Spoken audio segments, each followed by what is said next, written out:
शख्सियत जनाब मिर्ज़ा करीम बेग साहब निशा इस्लामिक चैनल के सरबराह हैं, मैनेजिंग डायरेक्टर है। गुज़िश्ता 8 सालों से आप ये चैनल चला रहे हैं। दुनिया भर के नाज़रीन इस चैनल का मुशाहिदा करते हैं। इस्लामिक चैनल के नाम से आपका चैनल चल रहा है। गुज़िश्ता 65 अयाम से हिंदुस्तान में ही नहीं बल्कि दुनिया भर लॉकडाउन हो चुकी है कोरोना वायरस के वबा के पेश नज़र। आइए हम आली जनाब मिर्ज़ा करीम बेग साहब से जानते हैं, लॉकडाउन के दौरान, इस कोरोना वबा के दौरान आपने क्या तजुर्बात हासिल किए हैं, चैनल को चलाने के लिए किस तरह के मुश्किलात का सामना कर रहा है। और हमारे मुल्क के वज़ीर आज़म नरेंद्र मोदी और रियासती तेलंगाना के वज़ीर आला के चंद्रशेखर राव ने कह दिया है कि जिस तरह से दुनिया मुख्तलिफ अमराज से अपनी ज़िंदगी को लेकर चल रही है, उसी तरह कोरोना वबा के साथ भी हमको चलना चाहिए, डिस्टेंसिंग मेंटेन करते हुए। आप हैदराबाद दक्कन के मशहूर सहाफ़ी भी है। हम जानना चाहते हैं एक डिप्टी के हवाले से आपके क्या तजुर्बात रहे कोरोना वबा के दौरान। अस्सलाम वालेकुम रहमतुल्लाहि व बरकातुहू। देखिए भाई, अभी जिस तरीके से जो सवालात किए गए कि हम इन दिनों के अंदर कोरोना वायरस और लॉकडाउन में क्या हमने सीखा और कैसे हमने अपनी ज़िंदगी गुजारी। जहाँ तक अभी मेरे ताल्लुक़ से जो बताया गया कि निशा इस्लामिक टीवी के ज़रिए हम इस्लामिक प्रोग्राम लोगों को पहुँचाते हैं, तो वहीं पर मैं आपको ये बताऊँ कि इस लॉकडाउन और इस कोरोना वायरस ने हमें ज़्यादा से ज़्यादा दीन की वो भूली हुई बातों को याद दिलाया जिसको हम छोड़ दिए थे। माशाअल्लाह। अल्लाह के नबी सल्लल्लाहु अलैहि वसल्लम ने जो सुन्नतें हमको बताई थी, हमने छींकना कैसे है, हमें थूकना कैसे है, हमें बैठना कैसे, हमें मिलना कैसे, हम उसको अवॉइड किए थे।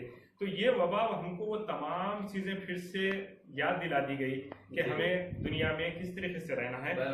ये सबसे बड़ा मेरे तजुर्बा के हवाले से आपने बात करें, बेशक। तो सबसे ज्यादा हमें जो फायदा हुआ लॉकडाउन और कोरोना वायरस से, लोग कहते हैं कि लॉकडाउन से या कोरोना वायरस से नुकसान हुआ है, लेकिन मैं एक इस्लामी नुक्ते नजर से देख रहा हूँ कि हमको बहुत ज्यादा फायदा हुआ। इस्लामी नुक्ते नजर से हम यही देखेंगे कि हमने अपने नबी की सुन्नतों पर अमल करना शुरू किया। ये एक बात हुई। रहा दुनियावी तिजारती माहौल के अंदर, इससे तो तमाम दुनिया जूझ रही है। बड़े बड़े मालदार पैसे वाले जो बिलियनर्स हैं, वो लोग तो पैसा आएटे हैं, वो लोगों ने तो इसको भी एक जरिया बनाया है, कारोबार बनाया है। लेकिन जो आम जनता है, मिडिल क्लास लोग है, इनका बहुत सारा नुकसान हुआ है। उन्हीं में हम भी शामिल है। अगर तिजारती माहौल के हिसाब से देखें तो दिन रात घरों में बैठे रहे, अपने बच्चों को घर में बिठा के रखा, कारोबार को बंद करके रखा, और रात दिन इबादत करना या फिर घर में बैठकर जैसे बीवी बच्चों के साथ, फैमिली के साथ जिंदगी गुजारना, यही कुछ हमारा मशगला रहा है। और बेहतर बात ये रही कि उसके बाद फिर एक इम्तिहान की घड़ी ऐसे कि बाज़ाब्ता लोग ये कह रहे थे कि इस मरतबा जो रमज़ान आने वाला है बहुत सख्त धुक्काले में आ रहा है। तो फिर हमको इस्लामी नुक्ते नज़र से यहाँ पे ये दिखा कि अल्लाह सुब्हानहू व तआला जो भी करता है अपने बंदों के लिए रहमत ही रहमत करता है। तो इतनी सख्त धूपों के अंदर जब ये रमज़ान आया, तो इस रमज़ान के अंदर हमें लॉकडाउन की वजह से जब अंदर रहना पड़ा, तो वो तमाम धूप की सख्तियां पता भी नहीं चली कि इतना सख्त रमजान कैसे निकल गया। बिल्कुल सही। इबादतों का लुत्फ लेते रहे, यही हमारा जो रोजगार का रोजाना का मामूल रहा है। तो आइंदा की क्या हिकमत अमल रही है? अब जो अनलॉक हो गया है रियासत तेलंगाना में, तो आप किस तरह से अपने चैनल के जरिए यानी अपने हमारे हिंदुस्तान भर के तेलंगाना के अवाम को क्या मैसेज देना चाहेंगे कि भाई अब किस तरह से हम कोरोना को साथ लेके चलना है? देखिए, जब कोरोना के इक्का दुक्का केसेस हुआ करते थे, लॉकडाउन किया गया, घरों को बंद किया गया, साफ सफाई की गई और सैनिटाइजर का छिड़काव किया गया, लेकिन आज सबों की तादाद में जो कोरोना वायरस के जो पेशेंट्स निकल रहे हैं, और ऐसे वक्त में सब कुछ आजाद कर दिया गया। ये समझ में नहीं आई पॉलिसी के, जिस वक्त हम बिल्कुल कम तादाद में थे तो हम अपने आप को महफूज रख रहे थे, अब ज्यादा हो गए हैं तो सारी चीज छोड़ देना पड़ रहा है। तो कहीं ना कहीं ऐसे महसूस हो रहा है कि हुकूमत तेलंगाना हो या ये मुल्क भारत, हमारा मुल्क खत्म हो जाए लेकिन मईशत खत्म ना होना चाहिए। तो इस मईशत को बचाने के खातिर ऐसे लगता है लॉकडाउन को खोल दिया गया, लोगों की आवाम की भीड़ जमना शुरू हो गई है। तो हमें चाहिए कि ये जो हम 60-65 दिन 85 दिन जो हमने मेहनत की है, इससे हमने जो तजुर्बा हासिल किया है कि हम किस तरीके से दूर दूर रहें, किस तरीके से फासला बनाए रखें। जी हाँ, किस तरीके से हम तमाम वो चीज़ करें, हाथ धोने का तरीका है या फिर मिल बैठने का तरीका है या फिर थूकने करने का मौका है या छींकने का मौका है, ये तमाम चीज़ें हमें लगातार लेकर चलनी होगी जी। आज अगर ये खुल गया है तो इसका ये मतलब नहीं कि हम आज़ाद हो चुके हैं, बल्कि अब खतरा और बहुत ज़्यादा है और इस खतरे को हमको मोल लेने के लिए बाहर छोड़ दिया गया है। मैं आप मिर्जा एक जानिब तवज्जो देना चाह रहा हूँ। आपने कहा कि भाई माशी जो है इससे काम जो नुकसान हो रहे थे, सरकारी खजाने में जो बार पड़ रहा है, उसको बेहतर बनाने के लिए ये लॉकडाउन खोल दिया गया है। बल्कि हमारे, मैं ये कहूँगा, रियासत इब्तदा में हमारे रियासती वज़ीर आला ने कहा था कि ज़िंदगी बाकी रहे तो पैसा हम कमा लेंगे। तो इसकी शुरुआत, जो लॉकडाउन की शुरुआत हुई थी कि भाई हम ज़िंदगी को बचाएंगे, मगर अचानक के फैसले पे आपने भी तबसरा किया है, बात समझ में नहीं आ रही। तो तमाम लोग यही कह रहे हैं कि भाई लॉकडाउन का मकसद ही फौत हो गया है।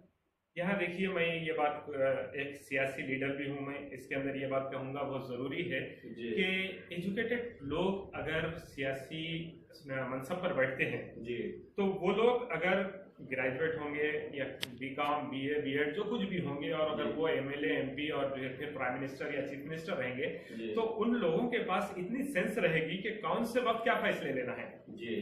तो ये हमारे मुल्क का बहुत बड़ा अलमिया रहा है कि जोहलाओं को मनसब दे दिया गया। अच्छा। जोहला बिल्कुल बड़ी बड़ी सीटों पर बैठे हुए हैं और वो कब क्या फैसले कर रहे हैं उनको खुद भी पता नहीं जी। कभी कहते हैं मोमबत्ती जला दो, कभी कहते हैं ताली बजा दो, कभी कहते हैं हम जान बचे तो सब कुछ पालेंगे, और फिर कहा कि दोस्तों हमको माल भी बचाना है, जान भी बचाना है। तो किस तरीके से बचाएंगे? तो आप खुद अपने किसी एक फैसले पर मुनसिर नहीं हो सकते हैं जी। तो आप खुद अपना फैसला वक्तन फवक्तन बदल रहे हैं, तो आवाम क्या करेगी? बहरहाल ये 130 करोड़ की आवाम का मसला था। अब हम रियासत तेलंगाना की जब हम बात करते हैं तो यहाँ पर हमारी रियासत तेलंगाना की आबादी लगभग 3.5 करोड़ की है। तो वहाँ पर हमारा अगर परसेंटेज देखा गया तो 0.1% भी नहीं है कोरोना वायरस के टेस्टों का। तो ऐसी सूरत हाल में जो अनलॉक करना तेलंगाना को, अब जो है सही केसेस भी हैदराबाद, दक्कन में, शहर में जो है सो केसेस बढ़ते ही जा रहे हैं। मुल्क की सतह पर हमारा हिंदुस्तान 7वें नंबर पर पहुंच गया है। मुमकिन है ये बढ़ते बढ़ते ये 4थे नंबर पर चला जाएगा, 1 नंबर पर चले जाएगा। ऐसे हालत में फिर अब हमारी ज़िंदगी कोरोना से कैसा बचाना मुमकिन हो सके? आप इस ताल्लुक से क्या कहेंगे? मैं तो यही कहूँगा कि भाई हमको जो एहतियात बरतने के लिए पहले कहा गया था उससे ज़्यादा हम मुस्तैदी से काम करें जी।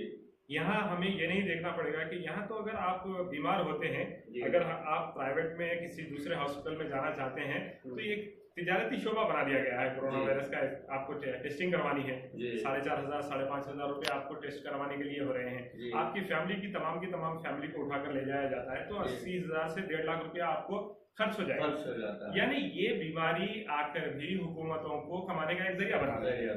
तो अब ऐसी हालत में अगर लोग ये कहेंगे कि भाई नहीं ये कोई बीमारी नहीं है, ये कोई वबा ही नहीं, लेकिन हमको तो चाहिए कि इसकी हिफाजत करें। तो हिफाजत कैसे होगी? मैंने देखा कि भैया गुज़िश्ता 2 अयाम से मैं यहाँ पर हैदराबाद सिटी में घूम रहा हूँ, यहाँ पे कोई भी डिस्टेंसिंग मेंटेन नहीं हुई, ग्रुप में हुजूम चल रहा है यहाँ पर।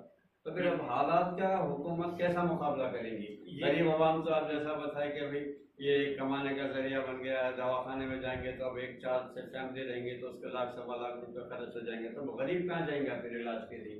तो जाहिर सी बात है हुकूमत के कुएं में हुकूमत ढकेल रही है। हुकूमत पर क्या जिम्मेदारी बनती है? हुकूमत तो हाथ उठा दिए। बिल्कुल। हुकूमत को क्या मशवरा देना चाहिए? हुकूमत को तो हम कोई मशवरा देने के काबिल नहीं, क्योंकि ये हुकूमतें बहुत सारे लोग इनके ऊपर रहते हैं। सहाफत की जिम्मेदारी है कि भाई हुकूमतों को जो आईना दिखाना है, हुकूमतें क्या मंसूबा बना रही है, क्या मंसूबा साजी कर रही है। तो की सतह पर तो यहाँ पर वही चाहिए था कि जिस तरीके से पहले से लॉकडाउन के अंदर जो सख्तियां बरती गई थी इसको कंटिन्यू रखते हुए, जहाँ पर हम 2, 4, 6 तक आए थे, हमारे जो केसेस आ रहे थे वो केसेस को और कम करते हुए उसके बाद में फिर हम आराम से आहिस्ता आहिस्ता इसको खोलते जाएं। ये हमारे हुकूमत की जानिब से होना चाहिए था। जब तक दवाई ना बन जाती ये तरीक़ेकार बिल्कुल इख्तियार करना चाहिए था। लेकिन अब जबकि जो है सो हुकूमत बिल्कुल इस चीज को छोड़ डाली है और बिल्कुल आवाम को कहा कि इसके साथ तुम्हें जीना मरना इससे सीख लेना चाहिए। तो हमें जीने मरने का तरीका तो यही होना चाहिए कि हम जो ओल्ड एजेस लोग हैं, छोटे बच्चे हैं, उनको बिल्कुल महफूज करें, और जो नौजवान बच्चे हैं वो हेल्दी होने की कोशिश करें, एक्सरसाइज करें, सुबह के टाइम पर 3 बादाम, काबुली चना उबला हुआ पानी के अंदर डालकर रातर में उसको इस्तेमाल करें, और जितना हो सकता है गर्म पानी और कलौंजी की जैसे चंद चीजें दरूद पाक पढ़ते हुए इस्तेमाल करें। ये अपनी सेहत को मेंटेन करें। मामूली सी बुखार खांसी वगैरह आ जाए तो फौरन ट्रीटमेंट करें, उसे इजी लेकर ना बैठें। ये हमारे लिए बेहतर रहेगा, हमारे महल्ले के लिए बेहतर रहेगा, और बिलखुसूस हमारे अहले खाना के लिए बेहतर रहेगा। बहरहाल नाजरीन, ये थे हमारे सीनियर साफ़ी निशा इस्लामिक चैनल के जो कोरोना वबा से मुताल्लिक़ मुफीद मशवरों से नवाज रहे थे। हुकूमत को भी ये मशवरा दे रहे थे कि भाई जब तक वैक्सीन नहीं बन जाता, मुकम्मल तौर पर इसकी दवाई सामने नहीं आ जाती, हमको परहेज़ करना चाहिए, डिस्टेंसिंग मेंटेन करना चाहिए, हजूम से परहेज़ करना चाहिए। जैसा कि आजकल हैदराबाद में जैसा ही अनलॉक हो गया है, हजूम की शक्ल में लोग बाहर निकल रहे हैं खरीद व फरोख्त के लिए, और गैर ज़रूरी भी हमारी ख़वातीन बाज़ार में घूमते हुए नज़र आ रही है। बहरहाल ये थे हमारे करीम साहब निशा इस्लामिक चैनल से जो मुफीद मशवरों से नवाज रहे थे।